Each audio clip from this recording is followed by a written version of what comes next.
Na sintonia certa, Sensei FM. Agora, Sensei nos esportes, com Bruno Matos. Muito boa tarde para você ligado aqui na Sensei FM, começando o primeiro programa, o programa de estreia que você vai ter aqui na Sensei FM toda sexta-feira, começando o Sensei nos esportes, muita análise, muita informação para você dos esportes em gerais e futebol pelo mundo. Hoje vamos falar de Jogos Olímpicos de Tóquio, a grande final, a disputa pelo ouro. Brasil e Espanha vão decidir a medalha de ouro neste sábado, lá no Japão, às 8h30 da manhã. Vamos falar dos jogos de quartas de final da Copa Libertadores, os jogos de ida, e vamos falar também das oitavas de final e os classificados para as quartas de final da Copa do Brasil. E não se esqueça aí, curta e compartilhe esse boletim aí aqui na Sensei FM. Vamos estar juntos com você toda sexta-feira falando de muito esporte e muito futebol aqui na Sensei FM. Vamos começar então falando aqui no Sensei Esportes, Sensei nos esportes, de Brasil e México. Jogos Olímpicos de Tóquio 2020. Brasil e México fizeram a semifinal olímpica. A seleção brasileira acabou empatando com o México em 0-0 no tempo normal, 0-0 na prorrogação e venceu aí nos pênaltis por 4-1. O jogo foi complicado, um jogo tenso, difícil. Brasil e México sempre fazem jogos complicados, né? Não só nas categorias de base, Jogos Olímpicos, Sub-20, Sub-17, Sub-23, fazem também aí no futebol profissional, né? Nas seleções principais. É um confronto muito difícil. O jogo da seleção mexicana, do futebol mexicano em si, costuma encaixar com o futebol brasileiro, seja ele seleção brasileira principal, seleção juvenil, seleção sub-20, sub-17, olímpica, ou até os confrontos entre times mexicanos e times brasileiros, né? Quando a gente tinha confrontos, quando os times mexicanos jogavam a Copa Libertadores, a gente tinha confrontos muito bons entre Brasil e México, entre os times brasileiros e os times mexicanos. E nessa semifinal olímpica não foi diferente. Um jogo complicado, difícil, tenso. Mais uma vez o jogo do México encaixa taticamente, né, com a seleção brasileira. Eles conseguem neutralizar as principais peças da seleção brasileira, e foi um jogo muito difícil para o Brasil, que era o favorito. Entrou sim junto com a Espanha como as duas seleções favoritas à medalha de ouro. O Brasil é o atual campeão olímpico, né? Venceu no Rio 2016, vencendo a Alemanha nos pênaltis, conquistando assim a sua primeira medalha de ouro na história do futebol brasileiro, na história da CBF. Então foi um título muito importante. O Brasil retorna à grande final olímpica, vai enfrentar a Espanha, como eu já falei. O jogo em si, Brasil e México, jogo complicado, jogo difícil. O Brasil teve mais a posse de bola, teve mais, né, o controle de jogo, mas foi muito complicado, foi muito difícil para o Brasil furar a forte defesa da seleção mexicana, né? O México se fechou bem, jogando com estratégia, sabia que era perigoso atacar o Brasil. Tem um time experiente, um time também com o Ochoa no gol, né, que é o jogador mais experiente dessa seleção mexicana sub-20, sub-23, é o principal goleiro da seleção mexicana, já atuou em 3 Copas do Mundo, um goleiro extremamente experiente, fez um bom jogo com o Brasil, mas a gente sabia da dificuldade que seria. O Brasil tem um time muito talentoso, com Daniel Alves, Paulinho, Antony, Malcom, Bruno Guimarães, Matheus Henrique, mas foi um jogo muito complicado, um jogo muito difícil, como era esperado. O Brasil, como eu já falei, teve a posse de bola, teve mais controle de jogo, mas não conseguiu furar aí a forte marcação e a forte barreira que a seleção mexicana impôs no jogo. O México tentava, por sua vez, sair nos contra-ataques em velocidade, aproveitar aí a bola longa, aproveitar para pegar o Brasil exposto aí na linha alta, na bola longa, mas também pouco chegou. O jogo foi muito complicado, na prorrogação também ninguém quis se expor, né? O Brasil até teve um pouco mais de iniciativa, tentou sair um pouco mais para o jogo, mas quando a partida de um nível tão alto, né, técnico, tático, um nível de concentração, de ansiedade, de tensão, de importância, né? É muito importante a conquista da medalha de ouro para a seleção brasileira, como é para a seleção mexicana também, como eu já falei, foi campeão olímpico em 2012, tem uma seleção forte nas categorias de base, sub-17, sub-20, categoria olímpica. sub-23, então ninguém quis se expor muito. O Brasil até criou 1 ou 2 oportunidades com o Daniel Alves e com o Paulinho, mas o jogo acabou indo para os pênaltis. Na disputa dos pênaltis, a seleção brasileira entrou muito mais focada, muito mais concentrada, sabia o que tinha que fazer.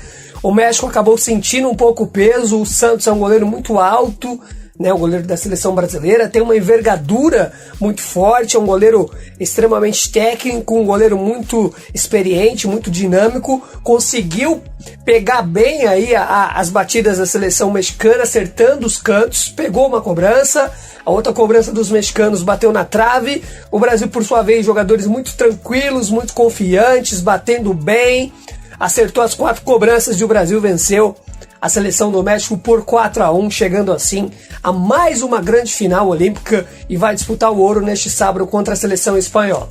Já a Fúria, a Espanha, por sua vez, venceu o Japão por 1-0. O Japão também que tem um time muito bom, muito talentoso, muito promissor. Tem o Takefusa Kubo, que é o principal jogador da seleção japonesa, né? Tanto da seleção principal como da seleção olímpica, jogador que atua na Alemanha, no Borussia Dortmund, fez uma boa campanha. O jogo também não foi fácil para a Espanha que tem um time muito forte, né, um time muito talentoso, um time extremamente forte, um time que tem a base dos jogadores que atuam na seleção espanhola principal.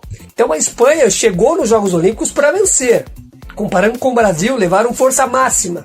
Se a gente comparar com times também que teoricamente eram favoritos por nome, que são por tradição também, né, que é a Alemanha, a Argentina e a França, essas 3 seleções, a Alemanha, a Argentina e a França, levaram jogadores alternativos, levaram uma seleção mesclada, um time alternativo, não levaram as principais peças. Você tinha na seleção argentina nenhum jogador de destaque. Na seleção da Alemanha também não. Na seleção da França talvez só o Gignac. Mas a Espanha e o Brasil não, levaram os Jogos Olímpicos a sério, foram para jogar, foram para disputar, foram para vencer, para chegar na final olímpica e para ser campeão olímpico e conquistar a medalha de ouro. Então não estão na final por acaso. A Espanha teve um jogo duro na semifinal contra o Japão, também é um time que já é tradição e já é da filosofia e ideologia do futebol espanhol, manter a posse de bola, ter o controle do jogo, criar as principais oportunidades. O Japão também, assim como fez o México contra o Brasil, marcou muito forte, tentou se fechar atrás, fechar os espaços e sair no contra-ataque. Né? Sempre é assim, tanto a seleção principal do Japão como as seleções de base jogam no mesmo estilo, né? Os times que marcam muito fortes e saem no contra-ataque, atacam com muita gente, times muito rápidos, muito velozes, jogando em transição, com movimentação, mas a Espanha conseguiu fazer um bom jogo também, venceu 1-0 com justiça, mas não foi um jogo tão fácil, tão simples, um jogo tenso, complicado, né? Sempre uma semifinal olímpica. Apesar da Espanha já ter jogadores que jogam nos principais times do futebol espanhol, na La Liga, em outros lugares do mundo também, como eu já falei, atuaram na Eurocopa, jogaram a Eurocopa 2020 e 2021, foram eliminados na semifinal apenas para a Itália, que foi a grande campeã nos pênaltis, e fazendo, na minha opinião, um jogo melhor que a Itália. Então você tem nessa seleção olímpica aí que vão atuar contra o Brasil, que jogaram na Euro. São jogadores também da seleção principal. Exemplos do Dani Olmo, do Marco Asensio, que é o principal destaque, que joga no Real Madrid, Pau Torres, Eric Garcia, Pedri. Então é um time muito forte. Se você olhar, claro, se você comparar tecnicamente jogador por jogador, vai ser um jogo muito parelho com o Brasil. Mas os jogadores da seleção espanhola têm até mais história já no futebol, né? Um pouco mais de bagagem do que jogadores da seleção brasileira. Mas você tem um time forte do Brasil também. Jogadores como Paulinho, que atua fora, Diego Carlos, que atua no Sevilha, Daniel Alves, né? Que não precisa nem de apresentação, joga no São Paulo, jogador de seleção brasileira. Jogador que já jogou nos principais times do mundo, Barcelona, Juventus, jogou Copa do Mundo, jogou Liga dos Campeões da Europa, campeão, super campeão, né? Tem um baita currículo. Antony, Malcom, Paulinho, Santos no gol. É um time muito forte, né? Gabriel Menino, que atua no Palmeiras. Então a expectativa é que vai ser um grande jogo. Neste sábado, a Espanha retorna a uma final olímpica. A Espanha chegou aí em 2000 em Sydney, na Austrália, na grande final, acabou perdendo de Camarões nos pênaltis para a seleção africana. A Espanha empatou em 2-2 no tempo normal, fez 1-0, Camarões empatou, a Espanha fez 2-1, Camarões empatou novamente, nos pênaltis a seleção de Camarões acabou vencendo a Espanha. A Espanha aqui em 2000 tinha jogadores, por exemplo, que estavam iniciando ali já, como o Casillas no gol, você tinha jogadores Morientes, você tinha o Raul, era um time muito forte, né? Jogadores que já eram experientes e jogadores que iam surgindo, que se tornaram grandes jogadores não só da seleção espanhola, como do futebol mundial, no caso do Morientes, no caso do Raul, do Casillas, do Mendieta. A Espanha voltou aos Jogos Olímpicos em Tóquio, voltou para vencer, voltou para disputar, para ganhar, e chega com muito mérito na final, e realmente vai ser um grande jogo. Vai ser um grande jogo, duas seleções que têm um estilo de jogo parecido, jogadores leves, de movimentação, de muito talento individual, de muita qualidade técnica, jogadores experientes, que estão, apesar da idade, acostumados a jogarem no seu time jogos importantes, né? Alguns jogadores da seleção brasileira também já atuaram na seleção principal do Brasil. Na Espanha, como eu já citei, a base do elenco joga na seleção espanhola principal, deve estar na próxima Copa do Mundo no Catar, em 2022, deve estar na próxima Euro, que vai acontecer na França aí em 2024.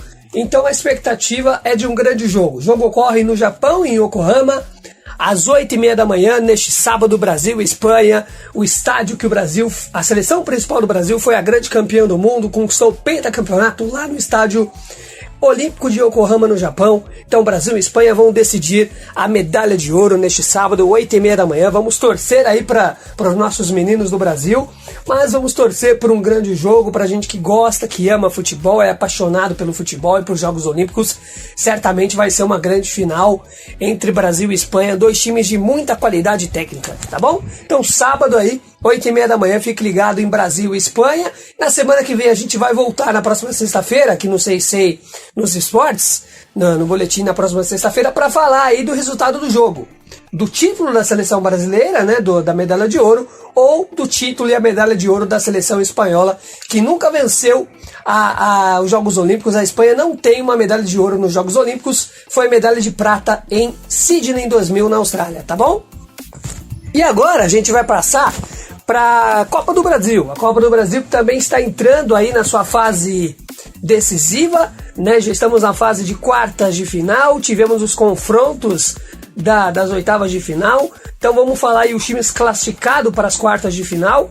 São Paulo, né, que acabou eliminando a equipe do Vasco, o Flamengo, que eliminou o ABC, o Santos, que eliminou a equipe da Juazeirense, o Atlético Mineiro eliminou o Bahia, o Atlético Paranaense, que eliminou o Atlético Goianiense, o Fortaleza, que eliminou o CRB, o Grêmio, que eliminou o Vitória, e o Fluminense, que eliminou o Criciúma. Então São Paulo, Flamengo, Santos, Atlético Mineiro, Atlético Paranaense, Fortaleza, Grêmio e Fluminense são os 8 times classificados para as quartas de final e vão brigar aí pelo título da Copa do Brasil, que é um título importantíssimo, um título pesado nacionalmente.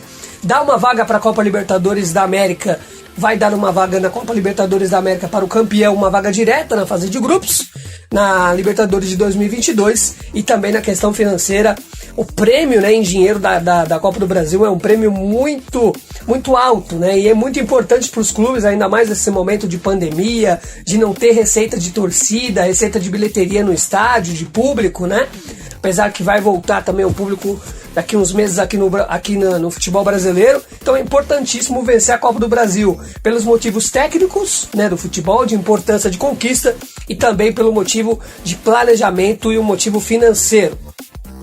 Na minha opinião, para mim, são 8 grandes equipes, mas eu vou colocar aqui 2 equipes para mim favoritas, né, que são, na minha opinião, hoje, junto com o Palmeiras, estão entre as 3 melhores equipes do Brasil, com os melhores times, o melhor investimento, o melhor planejamento, os melhores elencos. Palmeiras, o Atlético Mineiro e o Flamengo. O Palmeiras já está fora da Copa do Brasil, foi eliminado pelo CRB, né, ainda na segunda fase da Copa do Brasil, não jogou nem as oitavas de final. O CRB acabou sendo eliminado pelo Fortaleza. Então eu coloco entre os favoritos Flamengo e Atlético Mineiro. Mas a gente tem bons times também, times perigosos. São Paulo, por exemplo, é uma equipe que pode surpreender. Você tem o Atlético Paranaense também, que tem um bom time, já foi campeão da Copa do Brasil em 2019, né? Acabou vencendo o Internacional na final, tem um título.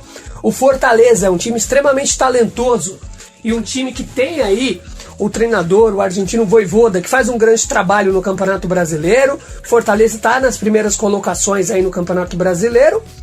E é um time que talvez pode surpreender. Por ser um campeonato de mata-mata em 2 jogos, tudo pode acontecer, né? Copa a gente sabe que pode ter surpresas. Como a gente já teve no mundo do futebol, o Once Caldas ganhando a Libertadores, a seleção da Grécia ganhando a Eurocopa. Então tudo pode acontecer em campeonato de mata-mata, é diferente no campeonato de pontos corridos, né? Que você geralmente, quem tem o melhor time, o melhor elenco, acaba vencendo, acaba conquistando o título. Então a gente vai voltar também no próximo boletim para falar já dos confrontos que vão ser definidos das quartas de final. O sorteio vai ser feito na CBF e a gente vai analisar aí os 4 confrontos das outras equipes nas quartas de final da Copa do Brasil, tá bom? E para fechar o boletim de hoje, a gente vai falar agora de Copa Libertadores da América, né? A competição mais importante do continente, que vai entrar também aí na sua fase final. Vamos ter os jogos de quartas de final também da Copa Libertadores. Vamos ter Palmeiras e São Paulo nesta terça-feira, às 9h30 da noite, no estádio do Morumbi. Atlético Mineiro e River Plate, jogo no Mineirão, na quarta-feira, às 9h30 da noite. Flamengo e Olímpia, na quarta-feira, no Maracanã, às 7h15 da noite. E vamos ter Barcelona e Fluminense, quinta, às 21h30, jogo no estádio do Maracanã. Então, Palmeiras e São Paulo, Atlético Mineiro e River Plate, Flamengo e Olímpia, Barcelona e Fluminense. Então, jogos sensacionais, rivalidade entre Brasil e Argentina, rivalidade nacional, né, no caso de Palmeiras e São Paulo, rivalidade Brasil e Argentina entre Flamengo, entre River e Atlético Mineiro. Então, as expectativas são de grandes jogos. Vamos então fazer aqui uma breve análise das partidas, começando com a partida entre Palmeiras e São Paulo, que para mim, junto com Atlético Mineiro e River, é o grande destaque dessas quartas de final. Palmeiras e São Paulo, que são tradicionais aqui no futebol brasileiro, no futebol paulista, já tem uma história por trás também em Copa Libertadores, né? São 2 rivais diretos, o Choque Rei. Palmeiras e São Paulo já se enfrentaram 4 vezes na história da Copa Libertadores da América, em 1976, em 2005 e em 2006. Já foram 3 vezes. E, na verdade, essa vai ser a quinta vez, né? 76, 93, 2005 e 2006. E nas 4 vezes a equipe do São Paulo acabou eliminando o Palmeiras. Então, ou seja, o Palmeiras nunca eliminou o São Paulo em jogos na Copa Libertadores em mata-mata, né? O Palmeiras também perdeu a grande final para o São Paulo em maio desse ano no Campeonato Paulista. O São Paulo conquistou o Campeonato Paulista em cima do Palmeiras. Palmeiras que vinha aí de 3 títulos importantes na temporada 2021, venceu a Copa do Brasil, venceu o Campeonato Paulista e venceu também a Copa Libertadores. O São Paulo quebrou o jejum aí de mais de 15 anos que não ganhava o Campeonato Paulista, 16 anos, venceu o Campeonato Paulista em 2005, voltou a ser campeão do Campeonato Paulista e voltou a gritar campeão de qualquer torneio desde 2012, quando foi o campeão da Copa Sul-Americana. Então foram 9 anos de jejum. O São Paulo venceu em cima do Palmeiras e vai levar esse retrospecto para esses jogos de quarta de final. Os últimos jogos, nos últimos 4 jogos, o Palmeiras não venceu o São Paulo, né, acabou perdendo por 2 vezes, empatou 2 vezes, não fez nenhum gol na equipe do São Paulo. Então o futebol do Palmeiras, o jogo do Palmeiras taticamente não está encaixando com o São Paulo, o jogo do Abel não está encaixando com o Crespo, né? O último jogo aí pelo Campeonato Brasileiro foi um jogo polêmico, o São Paulo reclamou muito de arbitragem, de um pênalti que não foi marcado, 2 gols que foram anulados, mas o último gol aí do São Paulo teve muita reclamação, deu muita polêmica. Então certamente vai ser 2 jogos muito bons taticamente, tecnicamente, mas 2 jogos difíceis, pegados, 2 rivais, times que estão se enfrentando aí, já criaram uma rivalidade que já existe, né, entre os dois grandes times do futebol brasileiro, do futebol paulista, e também nos últimos jogos aí estão protagonizando grandes jogos. Então o São Paulo vai levar o retrospecto dos últimos jogos em cima do Palmeiras, que não perde, e a história dele na Libertadores também com o Palmeiras. Acredito em 2 grandes jogos. Então na quarta-feira vai ser o primeiro jogo, aí na terça-feira, no estádio do Morumbi, às 9h30 da noite, no dia 10, e no dia 17 o jogo de volta também, terça-feira, às 9h30 da noite, no estádio Allianz Parque. Então a expectativa de um jogão. Palmeiras e São Paulo, vamos saber quem vai chegar à semifinal da Copa Libertadores. O Palmeiras busca o tricampeonato, né? Ganhou em 99, em 2020 vai buscar o bicampeonato, né? O segundo título seguido, e vai buscar chegar mais uma vez na grande final da Libertadores, a grande final que vai acontecer no fim de novembro lá no Uruguai, no estádio Centenário em Montevidéu, no Uruguai. O Palmeiras, como eu já falei, é o atual campeão, e o São Paulo busca voltar aí a uma semifinal de Copa Libertadores. A última vez que chegou a uma semifinal foi em 2016, perdeu do Atlético Nacional em 2016 na semifinal. O Atlético Nacional da Colômbia foi o campeão, vencendo o Del Valle, né, do futebol equatoriano, e o São Paulo busca chegar a mais uma final, não chega à final desde 2006, quando chegou na final com o Inter, perdeu, e busca um título da Libertadores, busca o tetracampeonato, venceu em 92, 93 e em 2005, então o São Paulo não ganha a Libertadores já há mais de 16 anos, tá bom? Então Palmeiras e São Paulo é um dos confrontos das quartas de final. Atlético Mineiro e River também vão fazer um grande jogo. Grande jogo, o Atlético eliminou aí o rival do River, eliminou a equipe do Boca também num jogo bem polêmico, 2 jogos complicados e com muita polêmica de arbitragem. Não vai ser fácil para o Atlético jogar contra o River, a pressão vai ser muito forte, já está sendo da imprensa argentina, da AFA, em cima da arbitragem que vai apitar essa partida. Vejo 2 grandes jogos, o River é um time muito forte, passou aí muito perto de ser eliminado na primeira fase, mas mostra sua força, sua tradição, o grande time que tem. Chegou na semifinal o ano passado, perdeu do Palmeiras, então 2 grandes jogos, Atlético Mineiro e River. O Atlético com o treinador Cuca, que é o campeão, o técnico campeão, o único título que o Atlético tem de Libertadores, ganhou em 2013, o Atlético é campeão em cima do Olímpia, e o Atlético aí com um time extremamente forte, um elenco forte, um treinador vencedor no futebol brasileiro, experiente, volta a tentar conquistar o bicampeonato do Atlético Mineiro, né, na Libertadores, o bicampeonato do Cuca, e o Cuca que é o atual vice-campeão, comandou o Santos em 2020 e acabou perdendo do Palmeiras lá no estádio do Maracanã em janeiro de 2021. Atlético Mineiro e River, quarta, 9h30 da noite. Passando para Barcelona e Fluminense, um jogo também muito bom. O Fluminense é uma das gratas surpresas da competição, né? Todo mundo achava que ia ser eliminado na fase de grupos, um grupo que tinha River, Júnior Barranquilla, então foi um grupo extremamente complicado. América de Cali da Colômbia, o Fluminense passou em primeiro lugar, vencendo o River Plate. Vai enfrentar também um time que tá acostumado a jogar jogos de Libertadores, é um time tradicional, o Barcelona de Guayaquil do Equador. Chegou na final em 98, perdeu do Vasco, tem um vice-campeonato da Libertadores. Chegou também na semifinal da Libertadores de 2017, perdeu do Grêmio, que foi o grande campeão, ganhou do Lanús na final. Então Barcelona e Fluminense são 2 grandes times, acho que também vai ser um confronto muito interessante entre essas 2 equipes. E para fechar aí o boletim de hoje, para fechar o programa, para fechar os jogos de quartas de final da Copa Libertadores, aqui na 6C FM, no 6C nos esportes, Flamengo e Olímpia. O Flamengo do técnico Renato Gaúcho, que busca o primeiro título da Copa Libertadores, chegou na final, tem um vice-campeonato com o Fluminense em 2008, né, perdeu da LDU na final. Flamengo e Olímpia vão se enfrentar. O Flamengo eliminou o Defensa e Justiça da Argentina nas oitavas de final, e o Olímpia eliminou o Internacional de Porto Alegre nos pênaltis em pleno Beira-Rio.